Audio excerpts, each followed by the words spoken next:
Olá, que bom ter vocês aqui novamente no programa Economia Fora do Eixo, nessa segunda temporada, onde nós estamos discutindo os 200 anos, né? Os 200 anos de independência do Brasil e perguntamos sempre: independência para quem? E o nosso tema de hoje é exatamente a independência pelo olhar dos trabalhadores e trabalhadoras. Como andará a situação da classe trabalhadora no Brasil?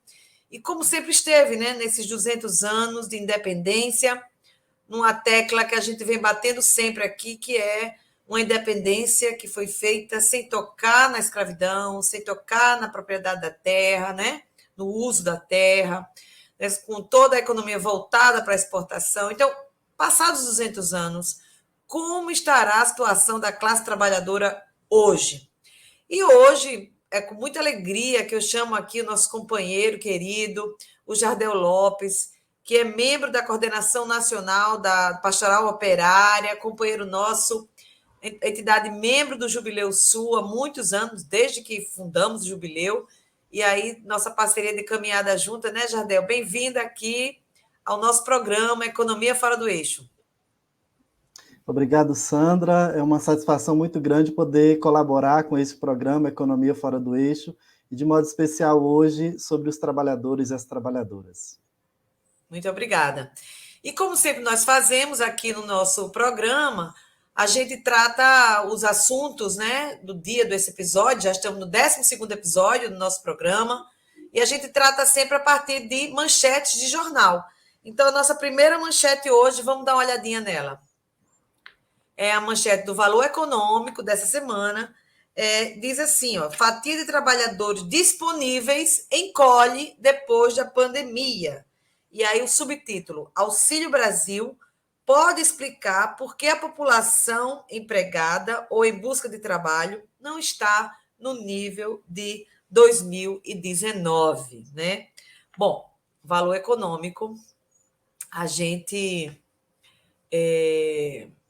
enfim, valor econômico, a gente já sabe que é a voz do andar de cima, né? O Valor Econômico, o jornal que traz a voz da elite, dos donos do capital, do empresariado brasileiro, né?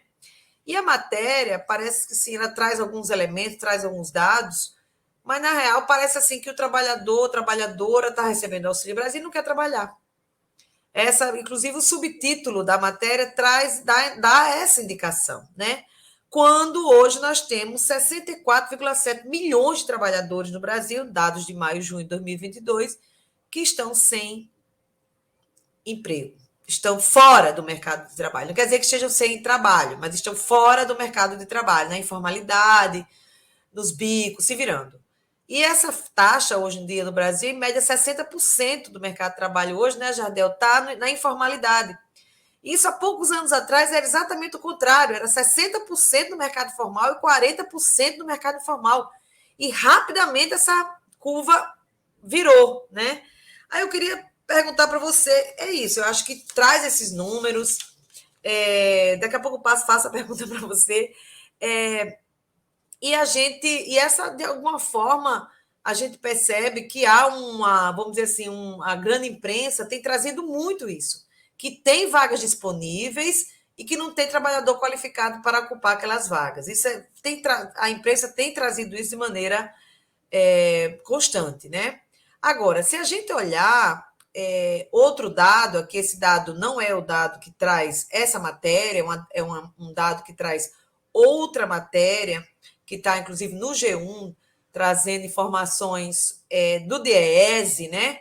A partir do Cadastro Geral de Empregados e Desempregados, o CAGED, ele revela uma coisa interessante também. É muito pequenininho ali, não dá para ver bem, mas a última linha que a gente está vendo, a maior linha, a última linha base aí desse gráfico, é exatamente o gráfico de onde está crescendo o número de pessoas ocupadas. Ou seja, é exatamente no gráfico, com pessoas sem instrução e menos de um ano de estudo. É aí que tem crescido a taxa em quase 30%, mais de 30% de ocupação no Brasil. O nível superior cresceu muito pouco, menos de 3%, mais ou menos, nível superior incompleto, mais de 5%, um pouquinho, 6%, e por aí vai. Ou seja, tem crescido o número de pessoas ocupadas desde antes da pandemia, que trata também aquele artigo anterior, mas onde tem crescido mais é exatamente onde tem menor escolaridade, ou seja, onde tem menores salários.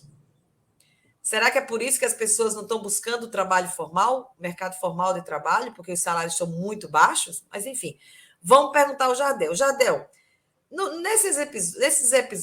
nos episódios dessa temporada, né, a segunda temporada, onde a gente está tratando a questão dos 200 anos, a gente tem colocado esse olhar, né, sobre esse período da história brasileira que a gente precisa olhar com muito cuidado para projetar futuro, né? A gente só projeta futuro se conhece o passado, né?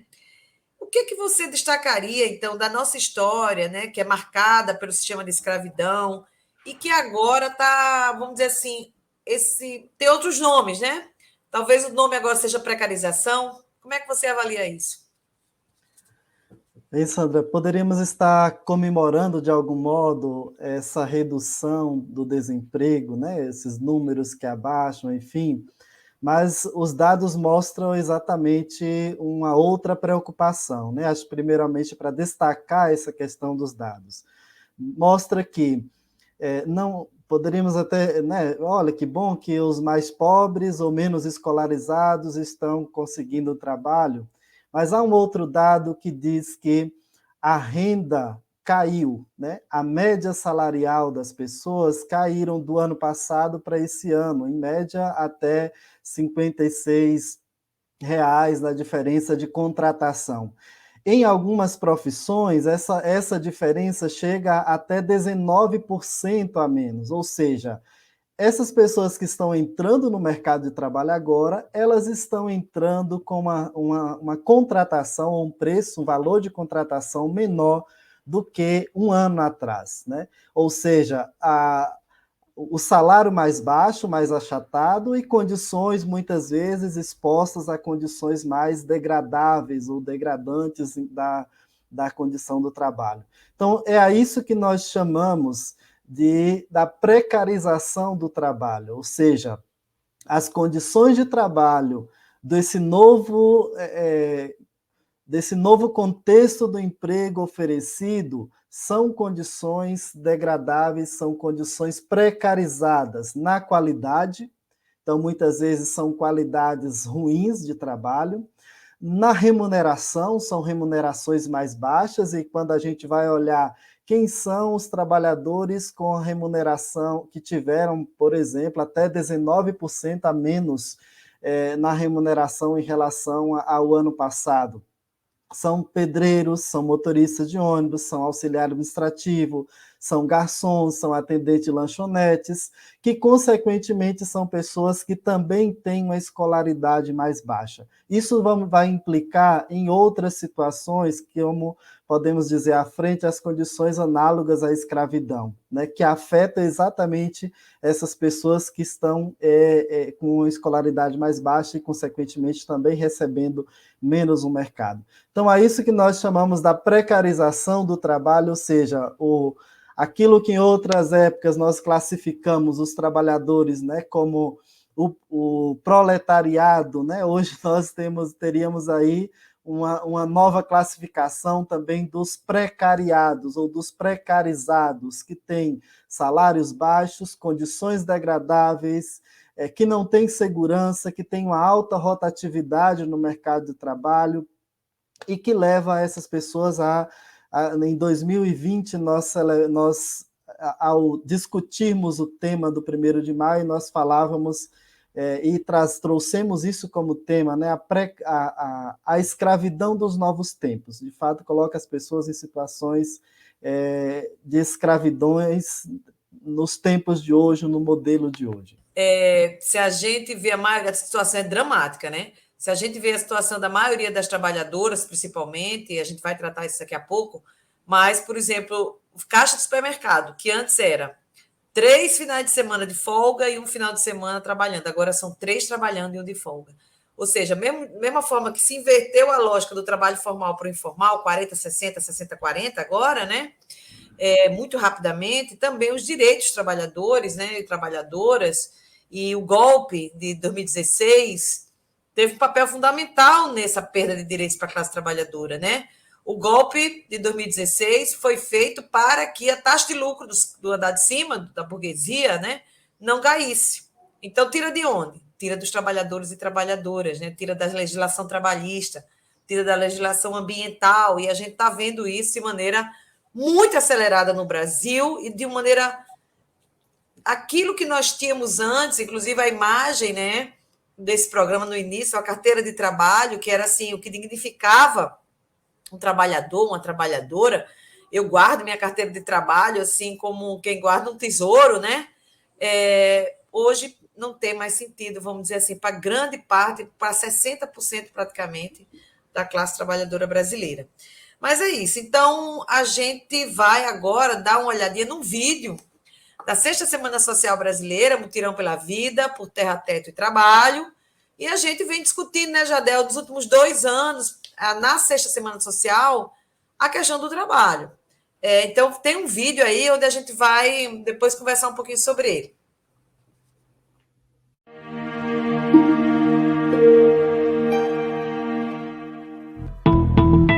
O trabalho é um bem de todos que deve ser disponível para todos aqueles que são capazes de trabalhar.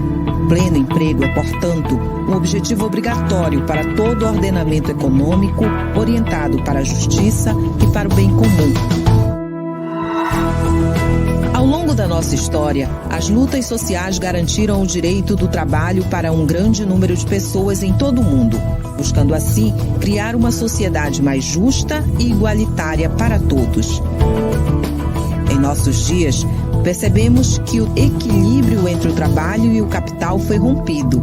Maleficamente, o lucro e o dinheiro se impõem, oprimindo as pessoas e criando desigualdades, miséria e progressivas ondas de desemprego. O Brasil enfrenta hoje uma situação dramática no mercado de trabalho. São mais de 15 milhões de desempregados, 35 milhões de trabalhadores estão nos mercados informais. Além disso, cerca de 6 milhões de pessoas desistiram de buscar algum tipo de emprego. São os desesperançados. A sociedade do trabalho passa por mudanças profundas. É dramática a realidade dos trabalhadores agravada pela pandemia. 3 são as manifestações que estão mudando radicalmente a realidade do trabalho. A primeira delas é a ofensiva do capital sobre o trabalho, que se manifesta na chamada desregulamentação. Há uma crescente perda de direitos dos trabalhadores em função dessa ofensiva. Uma segunda manifestação é a evolução das forças produtivas, manifesta no chamado capitalismo de plataforma. Hoje, a maior categoria de trabalhadores do Brasil são os trabalhadores aplicativos, que somam já 14 milhões de trabalhadores. Trabalham na chamada uberização. Aliado a isso, há também a ideologia do empreendedorismo, que faz crer que as pessoas são responsáveis por sua performance. Desde 2020, o mundo sofre os efeitos da pandemia da Covid-19, apesar dos esforços de muitos governos em promover campanhas de vacinação em massa, uso de máscaras e distanciamento social. O Brasil, ao contrário, sofre com o descaso do governo federal em relação às medidas de segurança contra a expansão do coronavírus. Por conta disso, estamos no topo dos países com mais vítimas desta pandemia, com mais de 500 mil de mortos e sob uma economia que chega à beira da recessão. Neste quadro dramático, os mais atingidos são as mulheres e os jovens. As mulheres estão muito sobrecarregadas porque pesa sobre elas o trabalho da vida produtiva e da vida reprodutiva. Há um fluxo contínuo de atividades. Na verdade, a pandemia acirrou velhos problemas que já tínhamos. E nós temos visto um adoecimento não só físico, mas também mental no mundo do trabalho. Atualmente a gente encontra a juventude mais dispersa pela cidade. E é fundamental que a gente pense estratégias de formação política para essa juventude, para que eles possam ter autonomia e ter um protagonismo nessa articulação das lutas sociais, através das redes sociais, através da tecnologia, pensando no seu potencial de contribuição e de fortalecimento das lutas. Muito bom esse vídeo, viu? Traz assim elementos, imagens que parece que fazem um século, né? Que é a pandemia, mas foi ontem, né? E a gente percebe, Jadel, que agora o que está sendo falado, o que está sendo dito agora é que, passada a pandemia, né? Que está passando, a OMS está dizendo que está passando mesmo, de verdade e tal, mas parece agora que o trabalhador e a trabalhadora que não querem voltar ao mercado de trabalho por causa do Auxílio Brasil. Isso é uma coisa impressionante, né? Não se fala da precarização, como você falou antes, não se fala das péssimas condições de trabalho, né? Da disponibilidade que o trabalhador, a trabalhadora tem que ter o tempo todo para o patrão. Enfim, mas nada disso aparece nas análises em geral do campo mais, assim, da grande mídia, né? Não da nossa mídia, da grande mídia. Mas aí, comenta aí, o que é que você destacaria desse vídeo aí? Sandra, esse vídeo é muito importante porque ele traz um rosto, né, e as imagens ajudam a expressar isso. Mas eu queria recortar a questão da diferença salarial e a desigualdade salarial, inclusive no mundo, sobretudo no mundo do trabalho, entre homens e mulheres, né? Tem uma pesquisa lá de 2015 que diz que iríamos demorar 90 anos para superar a desigualdade salarial entre homens e mulheres, que naquele momento já era de 30%, né? Uma diferença, os homens eram melhor remunerados, 30% a mais que as mulheres nesse sentido. Hoje, nós temos essa disputa muito mais acirrada. Há lugares e situações que essa desigualdade salarial entre homens e mulheres chega a 41%. Ou seja, aquilo que em 2015 iria demorar 90 anos, agora nós podemos dizer que isso vai demorar muito mais, porque se seguir aquele mesmo ritmo que estava seguindo. Porque de 2015 para cá nós já tivemos a terceirização restrita, que é uma das formas de precarizar o trabalho. Tivemos a reforma trabalhista, que o resultado dela foi apenas a precarização. O emprego que é gerado agora são salários mais baixos, são condições mais degradáveis. Tivemos a reforma da Previdência, que também coloca os trabalhadores em condições de menos direitos em relação a outros momentos. Ou seja, essa desigualdade ela tem um rosto cada vez mais acentuado, e quando o vídeo coloca ali que as mulheres são as mais prejudicadas nessa disputa do capital pelo trabalho, porque elas trabalham mais, são menos remuneradas e, além disso, ainda sofrem outras consequências da violência, do assédio, de outras negações de direitos de um modo geral. Então, isso agora, é isso que sempre fizeram no decorrer de toda a história, né? Retirar direitos e criminalizar os trabalhadores. É isso que que o capital sempre fez, né? Aliás, todo o processo de dominação dos povos sempre fizeram isso. Retira direito e criminaliza, diz que não quer trabalhar. E aí, junto com isso, vem outros níveis de violência que faz com que os presídios se encharcam de pessoas inocentes, a maioria negros, jovens, vítimas de um sistema que retira direitos. Por outro lado, o emprego que é oferecido são em condições ruins, e quando as pessoas não querem, as taxas de não querer trabalhar, de preguiçosos e etc. Né? E esse dado ele ainda vai tendo recortes mais específicos, o recorte das mulheres, o recorte da juventude, o recorte dos negros, que vão sendo cada vez mais prejudicados, mais criminalizados, com toda essa lógica do capital, que para fazer mais lucro, para gerar mais lucros, eles se debruçam sobre os trabalhadores, as trabalhadoras, e a forma de fazer isso é explorando cada vez mais a força de trabalho, e o outro meio é explorando cada vez mais os recursos naturais. Não é à toa que a gente vê o quanto tem crescido no Brasil a exploração do trabalho, com a retirada de direito e com as condições que a gente já colocou aqui, e a exploração dos recursos naturais, né, desmatamento, exploração do garimpo, tudo isso de forma ilegal. E tudo isso está conectado. Para explorar os recursos naturais, requer força de trabalho humana. E as forças de trabalho humana são essas condições degradáveis que a gente está vendo. São fontes, né, de exploração desse capital desumano que a gente vivencia hoje. O capitalismo é desumano, né? Em toda a sua história, e ele quer mais. É como um dragão faminto. Quer mais, e quer mais, e quer mais, e quer mais, né? Uma fera faminta, na real. Bom, mas tudo isso você falou, Jardel, agora a gente vai ver essa segunda manchete nossa, que exatamente reitera esses seus pontos aí que você traz, né? Da precarização e para onde o cinto aperta mais, né? Olha aí, o Brasil de fato. Aí traz desemprego segue maior entre mulheres, negros e jovens. 30% procuram emprego há mais de 2 anos. Aí já muda um pouco o tom, né? E quase 2/3 dos desempregados eram pretos e pardos, segundo o IBGE. Salário também são menores. Então, a gente vê que muda um pouco o tom, né? Muda um pouco, não, né? Radicalmente o tom, mostrando que tem muita gente que procura emprego há mais de 2 anos e não encontra. Tem muita gente, principalmente as mulheres, como você falou, mulheres, jovens e negros, né? Você não tem o primeiro emprego porque não tem experiência, né? Aí não consegue pegar o primeiro emprego para poder ter experiência. E aí você nunca consegue ter emprego porque você não tem experiência. Esse ciclo os jovens vivem e as jovens vivem de maneira brutal, né?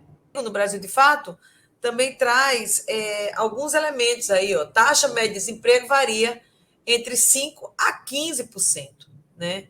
A taxa de formalidades em alguns estados chega a 60%. E a média nacional é de 40%, segundo aí, né? Há estados que 60% da informalidade, a exclusão atinge principalmente jovens, negros e mulheres. Então, a gente vê aí que não é bem que o mercado está sobrando vaga, né? Esses dias eu estava lendo está sobrando vaga em Portugal, por exemplo. Aí um moço foi se candidatar a um emprego, por exemplo, de chefe de cozinha. O cara tem milhares de cursos, chefe de cozinha, tem estrela não sei o quê, tem tudo isso. Aí foi pegar um emprego num restaurante. Chegou lá e falou, eu queria ganhar 1.000 euros líquido. Aí o proprietário disse, não, o salário aqui é 725. Imagina, 30% a menos do que ele esperava. Ele disse, não quero. É por isso que sobra vaga, entre aspas, porque estão contratando por um valor muito aquém do que é necessário para se viver, não é verdade? O que você gostaria, então, de compartilhar então, com a gente, Jardel, diante desses dados que você já tinha se referido a eles, mas nesse processo de perpetuação histórica, né? Que é do nosso 200 anos, ao invés de a gente fazer um debate profundo sobre 200 anos, trouxeram o coração doente lá do Pedro I. Então, queria que você trouxesse um pouco essa reflexão aí isso num contexto histórico. Você já trouxe bastante elementos, mas para a gente já ir para o finalmente aqui do nosso bate-papo. Bacana, Sandra. Ainda sobre essa fatia esse contexto, né, de que tem emprego, eu já ouvi muito falar, olha, lá na cidade tem emprego, só não tem mão de obra, né? As pessoas não querem trabalhar. Daí perguntamos, mas qual é o salário? O salário é muito ruim. Então, esse dado, isso é muito... ajuda a construir uma imagem negativa dos trabalhadores e, por outro lado, defende o capital como se ele estivesse muito favorecendo as pessoas. Mas isso é para a gente dizer que historicamente foi assim, os trabalhadores que lutam por direitos são massacrados. Nós temos o 1º de maio, que deturparam o 1º de maio dizendo que é o dia do trabalho e não o dia do trabalhador, sendo que foi nascido da luta dos trabalhadores por direitos. E aí, quando a gente coloca que é o dia do trabalho, simplesmente é um dia de folga, é um dia de férias, e mata a história, né? Isso no decorrer de mundo. E nestes 200 anos, nós temos visto que o trabalho no Brasil ele inicia com a exploração, né? Esse trabalho inicia com a exploração de negros escravizados. Nós não superamos isso, nós continuamos vítimas dos processos de escravização, embora chamamos hoje nomes diferentes, né? Trabalhos análogos à escravidão, e lá em janeiro nós vimos que esse dado aumentou em relação aos últimos anos, e esse ano nós já temos mais casos ainda do que o ano passado. E o que se configura como isso? São jornadas exaustivas, são trabalho forçado, são condições degradantes, são servidão por dívidas. E aí, quando a gente olha, Sandra, para o recorte dessas pessoas, ainda por dimensão de escolaridade, 33% das pessoas que estão em condições análogas à escravidão, resgatadas dessas condições, são analfabetas. Para um país de 200 anos, que não conseguiu superar o analfabetismo. E esse analfabetismo é que submete as pessoas a assumir condições degradantes de trabalho. 39% das pessoas resgatadas em condições análogas à escravidão só tem até o 4º ano, o que coloca mais de 70%, 72% das pessoas que hoje no Brasil são resgatadas em situações análogas à escravidão em situação de baixa escolaridade, para um país de 200 anos de história que não investiu na educação e que tem uma educação defasada, e que a educação não caminha junto com condições de trabalho, que a educação não caminha junto com a possibilidade das pessoas superarem. O que nós estamos mais vendo? São pessoas estudadas, como a gente colocou, mas que não conseguem colocação. E outro dia uma senhora dizia, olha, eu sou nova demais para aposentar, embora ela já tenha trabalhado tanto que poderia aposentar, e sou velha demais, na linguagem dela, para conseguir uma vaga no mercado de trabalho. Então, como que sente uma pessoa que é considerada dessa forma? Não consegue desfrutar de uma aposentadoria por conta de uma legislação que mudou e não consegue recolocar no mercado de trabalho por conta de um sistema que exclui, né, nesse sentido. Então, isso é muito complicado para a gente, né, entender, refletir e aceitar essa forma que é colocada, e aceitar sem nenhuma reflexão. Por isso que é importante para a gente discutir, debater sempre essas questões. E, pasmem, em todo o processo eleitoral que a gente está vivendo, o tema trabalho não é pauta. O mundo do trabalho, gerar emprego com condições dignas, não é pauta. Né? Não é discutido da forma que tem que ser discutida. Né?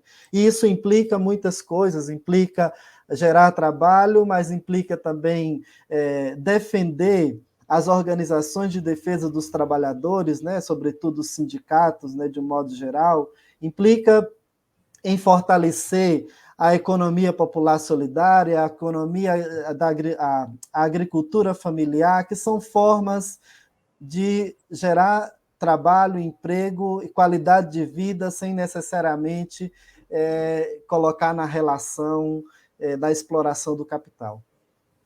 Exato.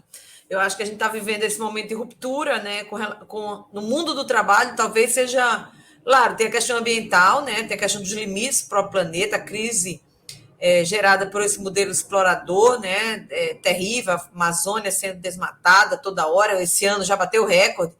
Mas o mundo do trabalho é um campo que sofreu rupturas terríveis, né? É outra configuração que nós temos hoje. Eu acho que nós ainda não conseguimos, vamos dizer assim, criar um contra-força, um contra-argumentação, a contra-narrativa, digamos assim, do que são os desafios hoje para o mundo do trabalho. Obviamente, o povo não está parado, né, Jardel? O povo não está parado, o povo está buscando aí formas de sobrevivência e formas de vida também. Porque nossos companheiros sempre falam que a gente não quer sobreviver, a gente quer viver com dignidade. Então, eu acho que também isso é muito importante, não é meios de sobrevivência, é meios de vida, né? E a economia tem que gerar isso, meios de vida, né? Então, está aí a agroecologia, a agricultura familiar, economia solidária, as cooperativas, etc., quando se dão na forma coletiva, né? Porque também a lógica do empreendedorismo também tem sido bastante nefasta para a classe trabalhadora, né?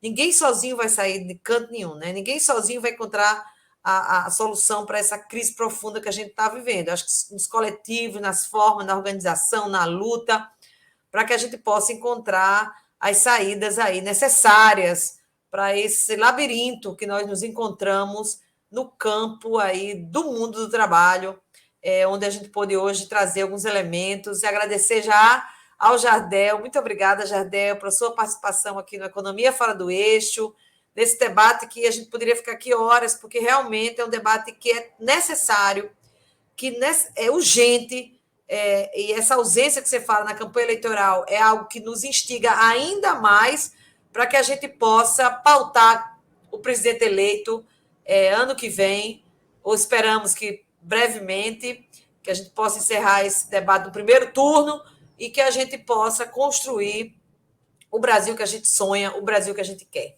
Não é verdade? Muito obrigada, Jardel, por sua participação aqui hoje. Não sei se você quiser dar um oizinho aí. Agradeço, Sandra, pela oportunidade de colaborar com essa reflexão, com esse debate da economia fora do eixo, e a Rede Jubileu por estar promovendo essa discussão muito importante para a nossa sociedade, para ajudar no entendimento, né? Acho que isso é muito importante para a gente gerar essas reflexões que ajudam no entendimento, que vai impactar, consequentemente, a forma da sociedade também ver por outros olhos, né? Não só pela grande mídia ou pelo olhar capitalista. Exato, mas exatamente o sentido desse programa é exatamente isso aí, o que está fora do eixo, né? E trazer o olhar da classe trabalhadora sobre esses problemas tão importantes para o nosso país. Bom, a gente se despede aqui, agradecemos a audiência, esperamos que vocês acompanhem a gente nas redes sociais, todos os programas, os 12 programas, os 11, né, anteriores, estão disponíveis nas redes sociais do Jubileu Sul, vão lá. Quero agradecer a todas as organizações membros do Jubileu Sul também, que compartilham a Sexta Semana Social Brasileira, o Grito dos Excluídos e Excluídas, que também compartilham a nossa programação nas suas redes sociais. Muito obrigada. Se você gostou, curte, compartilhe e nos vemos no próximo programa. Muito obrigada.